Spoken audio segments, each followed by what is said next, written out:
जय परमेश्वर। जय परमेश्वर। सो मेरे भाइयों, मुझको तुमसे क्या लेना है सो तुम नहीं समझते हो। अगर तो तुम नहीं समझोगे और मुझको पागल जान के भरोसे में रहोगे, जब तो तुम अपनी औलाद समेत इन बनियों के राक्षसी पाप से गारद हो जाओगे।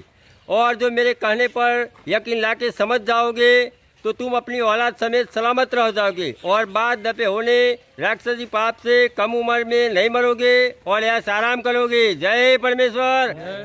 और जो कम उम्र में मर जाते और पूरी उम्र 125 वर्ष की नहीं पाते, सो बलियों के राक्षसी पाप से